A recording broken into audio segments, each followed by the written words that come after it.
म20 नियम 293 अन्वये प्रस्तावित चर्चा आता सुरू करण्यात येत आहे। अध्यक्ष महोदय, मी 293 अन्वये जो प्रस्ताव आम्ही दिलेला आहे त्यावर चर्चेसाठी उभा आहे। अध्यक्ष महोदय, हा विरोधी पक्षाचा हा प्रस्ताव आहे आणि प्राधान्याने यावेळेस आम्ही जो दिलेला आहे तो शेतकऱ्याची जी परिस्थिती आज आहे त्यावर चर्चा या निमित्तानं होई अशा प्रकारची अपेक्षा आहे। अध्यक्ष महोदय, आज स्वर्गीय वसंतराव नाईक साहेबांचा स्मृती दिन आहे आणि तो शेतकरी दिन म्हणून आपण संपन्न करत असतो। स्वर्गीय वसंतराव नाईक साहेबांचा आज त्यांची आठवण करणं, त्यांच्या कार्याला अभिवादन करण्याचा सुद्धा या निमित्तानं दिवस आहे। अध्यक्ष महोदय, त्यावेळची परिस्थिती महाराष्ट्राची ज्यावेळेस नाईक साहेब मुख्यमंत्री झाले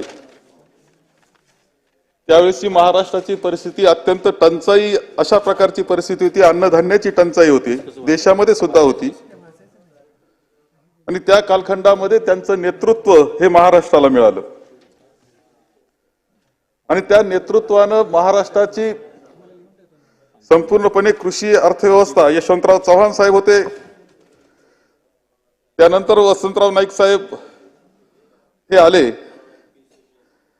आणि यशवंतराव चव्हाण साहेबांच्या नेतृत्वाखाली मार्गदर्शनाखाली महाराष्ट्राची वाटचाल जे कृषी औद्योगिक स्वप्न त्यांनी पाहिलं होतं ते पूर्ण करण्याकरता वसंतराव नाईक साहेबांनी एक अत्यंत महत्वाचं काम संपूर्णपणे महाराष्ट्रामध्ये केलेलं आपल्या सगळ्यांना दिसतं। अन्नधान्याची टंचाई होती, परिस्थिती कठीण होती, परदेशातला गहू आयात करून तो खावा लागत होता, ही जनतेची अवस्था होती, देश पातळीला सुद्धा तीच अवस्था होती। देश पातळीला पंडित जवाहरलालजी नेहरूंच्या नंतर स्वर्गीय इंदिराजींचं नेतृत्व होतं, त्यांनी हरित क्रांतीला चालना दिली आणि महाराष्ट्रामध्ये वसंतराव नाईक साहेबांनी चालना दिली।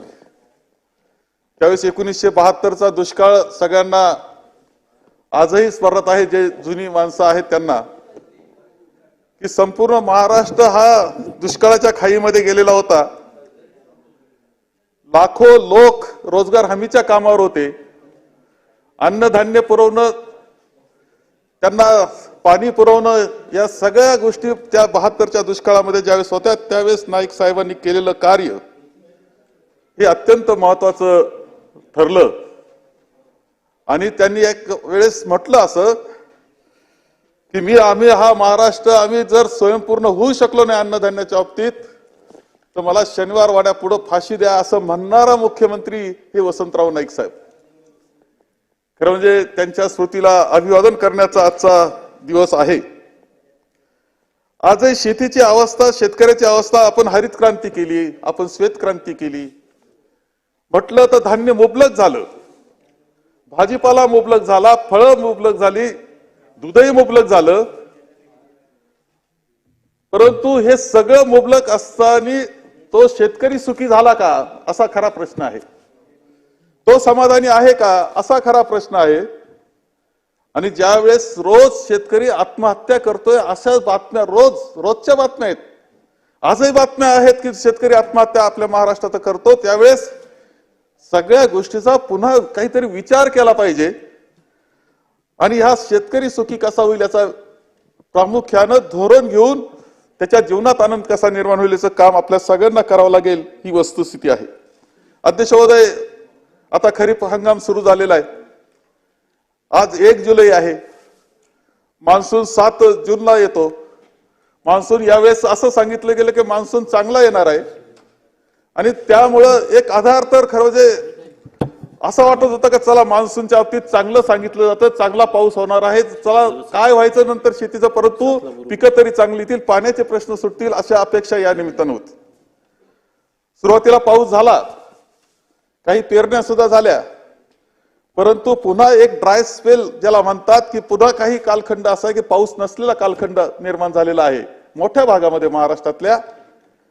आणि काळजीची गोष्ट अशी आहे की जर हा ड्राय स्पेल वाढला तर या सगळ्या पेरण्या वाया गेल्यावर पुन्हा दुबार पेरणीचं संकट आपल्यावर येईल की काय, या अवस्थेमधून आपण जातो. अध्यक्षामध्ये यावर्षी सुद्धा पाहिलं असेल की शेतकऱ्याला हे सगळं करत असताना सगळ्यात महत्वाची जर कोणती गोष्ट असेल तर त्याला कर्जाची उपलब्धता करून देणं. खरीप हंगाम करता या कर्जाच्या उपलब्धतेमध्ये अनेक सहकारी बँका तर बंद पडलेल्या अशी अवस्था आहे. राष्ट्रीयकृत बँकांकडून कुठेतरी कर्ज द्यावं लागत असतं. आजही अशी अवस्था आहे की 40-45% फक्त कर्ज वितरण खरीपाकरता जे व्हायचं असतं 100% व्हायला पाहिजे. आज 40-45% वर गेलेलं नाही. अजूनही शेतकऱ्याला कर्जाची उपलब्धता करून देणं आवश्यक असताना आज शासन म्हणून कधी बैठका घ्याव्या लागतात. सर्व बँकाला, राष्ट्रीयकृत बँकांना स्वतः माननीय मुख्यमंत्र्यांनी बोलवलं पाहिजे, बसावं लागतं आणि त्याच्यावर चर्चा करून कुणी कोणत्या जिल्ह्यामध्ये कसं वितरण करायचं याच्यावर चर्चा करायची असते. ती दरवर्षी केली जात असते आणि दुर्दैवानं तशा प्रकारची चर्चा नाही, तशा प्रकारचं कर्ज वितरण नाही. आजही शेतकऱ्याला कर्ज नाही ही अवस्था.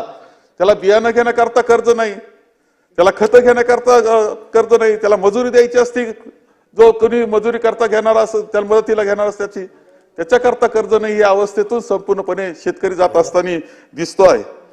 आणि म्हणून हा खरीप हंगाम सुद्धा जर पाऊस व्यवस्थित आणखी पुढे झाला तर बरं आहे, नाहीतर शेतकरी खूप काळजीतून जातो आहे. ही वस्तुस्थिती आज निर्माण झाली.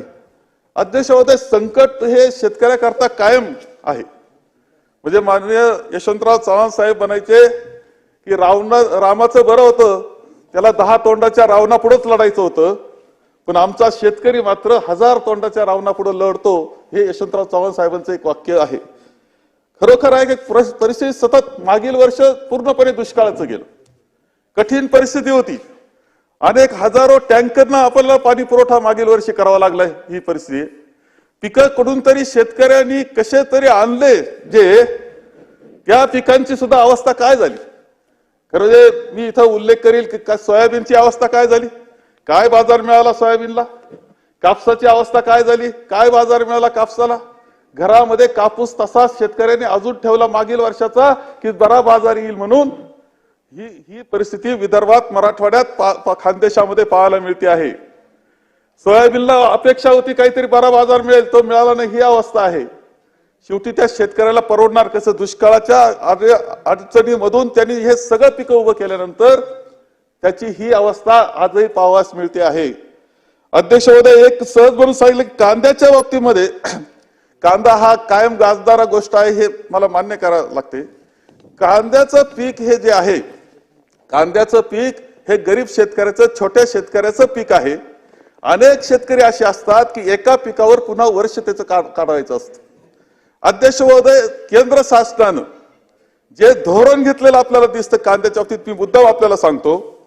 19 ऑगस्ट 2023 त्यांनी कांद्यावर पहिलं 0.40% निर्यात शुल्क लादलं.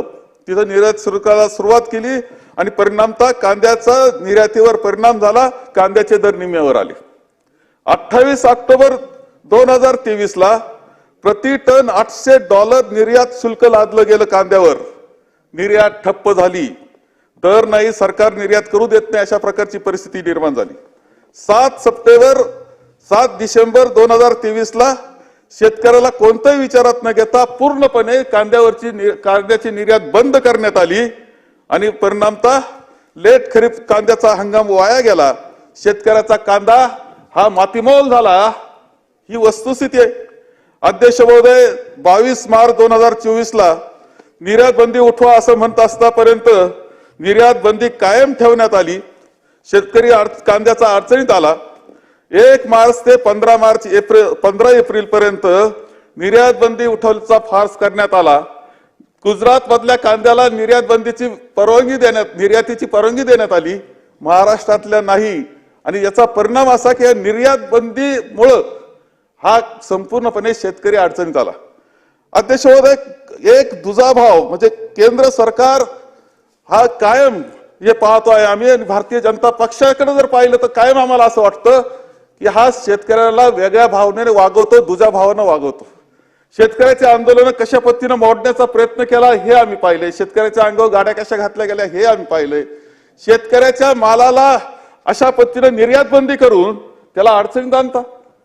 माझं मत असं आहे की ठीक आहे, तुम्हाला ग्राहकाला स्वस्त दिलं पाहिजे, याबाबतीत आमचं काही दुमत नाही, परंतु त्याकरता शेतकऱ्याला अडचणीत आणायचं, त्याच्या खिशात हात घालायचा आणि ग्राहकाला दुसरं स्वस्त देण्यापेक्षा सरकार आता जीएसटीच्या माध्यमातून लाखो कोटी रुपये गोळा करतच आहे. तर त्यांनी त्या स्वतः सरकारनं अनुदानाच्या स्वरूपामध्ये ग्राहकाला द्यावं, नाही तर शेतकऱ्याला द्यावं, परंतु शेतकऱ्याला मारून ही निर्यात बंदी करतात आणि अडचणीत आणतात. ही वस्तुस्थिती दुर्दैवानं पाहावयास मिळते आहे आणि त्याचा परिणाम सुद्धा या निवडणुकीमध्ये शेतकऱ्यांनी कसा रोष व्यक्त केला गेला हे वेगळं सांगण्याची आवश्यकता नाही. अध्यक्ष महोदय, मी आपल्याला सांगेल की आता याच्या बाबतीत सुद्धा जर पाहिलं तर नोव्हेंबर 2023 ते जानेवारी पर्यंत अतिवृष्टी झाली, काही ठिकाणी गारपीट झाली, मोठ्या प्रमाणावर नुकसान झालं.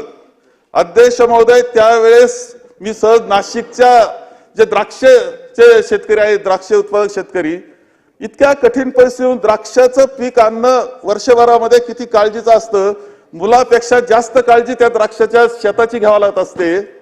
त्याचं अक्षरशः त्या गारपिटीनं त्या द्राक्षाचा सडा झाला, काही शिल्लक राहिलं नाही, राहिला तो फक्त कर्जाचा डोंगर शिल्लक राहिला. आज 1 जुलै पर्यंत म्हणजे 6 महिने गेल्यानंतर सुद्धा त्या द्राक्ष उत्पादक शेतकऱ्याला, जो छोटा छोटा शेतकरी, अडचणीतला शेतकरी, त्याला अजून सुद्धा 1 रुपयाची सुद्धा मदत मिळाली नाही. इतर शेतकऱ्यांना सुद्धा 1 रुपयाची मदत मिळाली नाही. ही वस्तुस्थिती आहे. अध्यक्ष महोदय, आम्ही सुद्धा सरकारमध्ये राहिलेलो आहे, आम्ही मंत्री राहिलेले, हे विभाग आम्ही सांभाळलेले, पण असं कधी पाहिलं नाही की 6-6 महिने त्याच्यावर निर्णय नाही. याचा अर्थ काय? याचा अर्थ शेतकऱ्याकडे तुमची पाहण्याची दृष्टी योग्य नाही, अशा प्रकारचं सुद्धा मी मत मांडलं तर ते वावगं नाही असं मला या निमित्तानं वाटतं. अध्यक्ष महोदय, ह्या सगळ्या याच्यातून हा शेतकरी वाटचाल करतोय. आपण पाहतोय की अनेक गोष्टीच्या ज्या योजना घेतल्या जातात त्या योजनेमध्ये सुद्धा बराच गोंधळ आहे. यावर्षी सुद्धा बियाण्याच्या बाबतीत, खताच्या बाबतीत, खताच्या किमती वाढून गेल्यात, बियाण्याच्या किमती वाढून गेल्यात, त्याच्यातून तो शेतकरी कसतरी धडपड करतोय.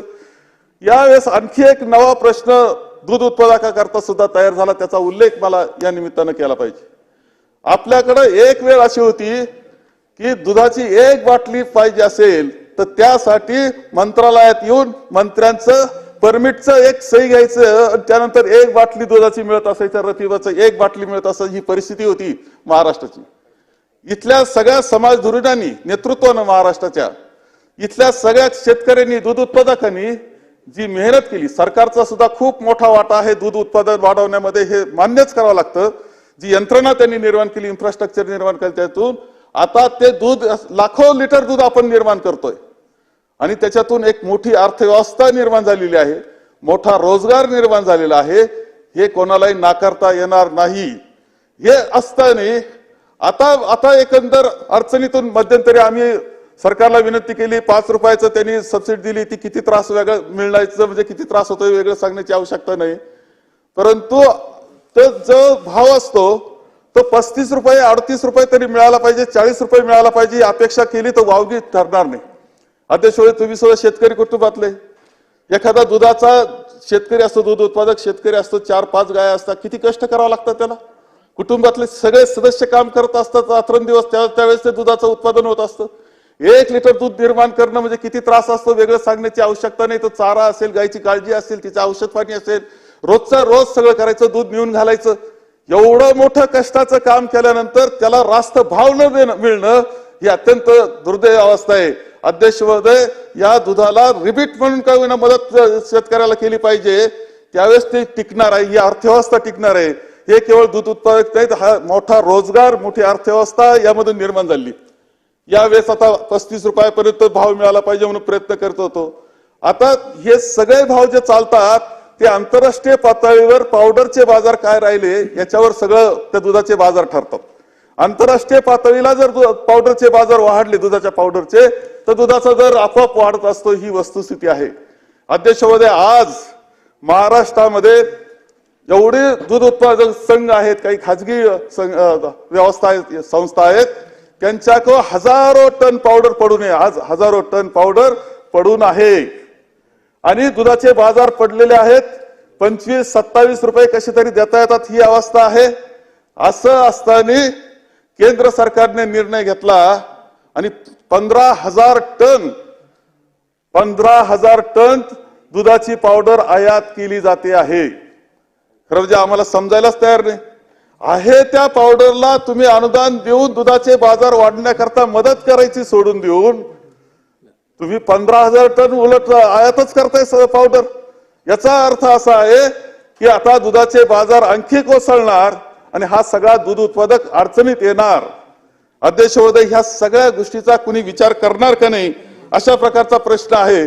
आणि हे सरकार वेळोवेळी ज्या वेळेस दूध उत्पादक शेतकरी असेल तो ज्या वेळेस अडचणीत आला त्यावेळेस सरकार पाठीशी उभं राहण्याचं करावंच लागतं. ही वस्तुस्थिती आहे. कारण अर्थव्यवस्था, मोठी अर्थव्यवस्था यामध्ये सांभाळली जात असते, हे नाकारून चालणार नाही. अध्यक्ष महोदय, यामध्ये सुद्धा काही निर्णय घेणं आवश्यक आहे. आज निर्णय घेणं आवश्यक आहे. केंद्र सरकारशी बोललं पाहिजे. ती पावडर येणारी आहे, ती पावडर थांबवली पाहिजे. आपली पावडर निर्यात कशी होत, दुधाचे बाजार वाढतील कसे, याचा विचार केला पाहिजे. पण याच्यावर विचार करणारं कुणी या सरकारमध्ये किंवा केंद्र सरकारमध्ये आहे अशी काही परिस्थिती मला दिसत नाही. अध्यक्ष, पावडर येणार नाही तसं असं एव्हा आता नाना सुद्धा बसलेले. नाना, काय अवस्था आहे खरं सांगा बरं. दूध होतं, तुम्ही बोला, भाषण करायच्यावर तुम्ही भाषण करायचं सांगा की 35 रुपये 40 रुपये बाजार मिळण्याकरता आम्ही मदत करू. सरकार पक्षाचे आहे तुम्ही सांगायला हरकत नाही ना. कसे देणार बाजार सांगा 35 रुपये. आता तुम्ही तुमचा संघ किती देतोय आपण पहा ना.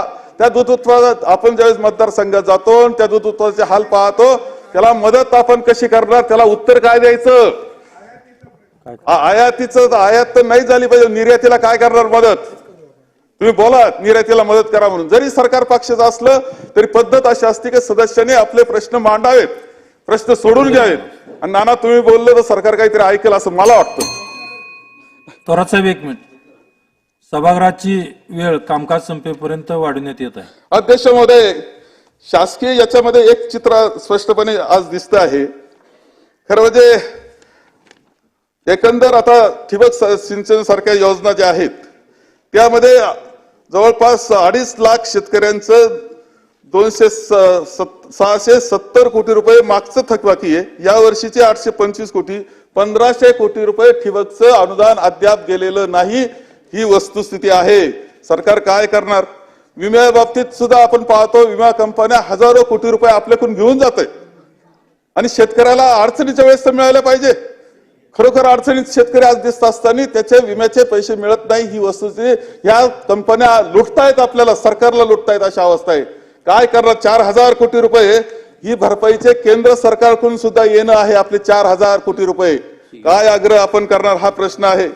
अध्यक्ष महोदय, सरकारनं मध्यंतरी निर्णय घेतला की हरितगृह निर्माण करण्याचा निर्णय, शेडनेट ज्याला म्हणतो आपण, ते निर्माण करण्याचा घेतला आणि मागेल त्याला शेडनेट असं म्हटलं. सुरुवातीला मागेल त्याला म्हटले, नंतर पुन्हा त्याच्यामध्ये लॉटरी काढण्यात आली, त्याच्यातून काही निवडले गेले. आज त्यांना एकंदर 30,000 पेक्षा जादा हरितगृह म्हणजे शेडनेट देणार होते. त्यांनी काही मंजूर केले, 21,000 मंजूर केले 30,000मध्ये, परंतु लॉटरी निवड केली. परंतु अजूनही त्याच्या बाबतीतले जे त्यांचं अनुदान असेल त्या पूर्णपणे स्थगित केलं. तुम्हाला जर स्थगित करायचं होतं, तुमचं निधी नव्हता अशी स्थिती होती तर ते कशा करता मंजूर केले. आज त्यांना निधी नाही अशा अवस्था आहे. अनेकांनी त्या तरुणांनी पुढे येऊन हे हरितगृह उभे केलेत. आज त्यांना तो निधी नाही म्हणून पैसे मिळण्यास, अनुदान मिळत नाही अशी अवस्था झालेली आहे. आणि याच्याकडे कोणाचं लक्ष आहे अशा प्रकारची परिस्थिती काही दिसत नाही. आतापर्यंत फक्त 350 ते 400 शेतकऱ्याला अनुदान मिळालेले. अध्यक्ष महोदय, ही सगळी शेतकऱ्याची अवस्था एकंदर ग्रामीण भागामध्ये आहे. अत्यंत अस्वस्थता त्यांच्यामध्ये निर्माण झालेली आहे. आणि या अस्वस्थता दूर करणं, आत्महत्या थांबवणं आणि शेतकऱ्याच्या जीवनामध्ये आनंद निर्माण करणं, असे फक्त सांगायचं आम्ही 15,000 कोटी दिले, आम्ही 15,000 कोटी दिले, एवढं माफ केलं, एवढी मदत केली, हे सांगून शेतकऱ्याच्या जीवनात आनंद निर्माण होणार नाही. कृतीशील काही कार्यक्रम तुम्ही घेऊन शेतकऱ्याकडे येणार का नाही. नाहीतर हे सरकार, केंद्र सरकार आणि आपलं हे महायुती सरकार आणि भारतीय जनता पक्ष हा कायम शेतकऱ्याच्या बाबतीत दुजाभाव करणारं सरकार आहे. ही भावना जी झालेली आहे ती दूर होणार नाही हे स्पष्टपणे या निमित्तानं सांगतो आणि माझे 2 शब्द संपतो.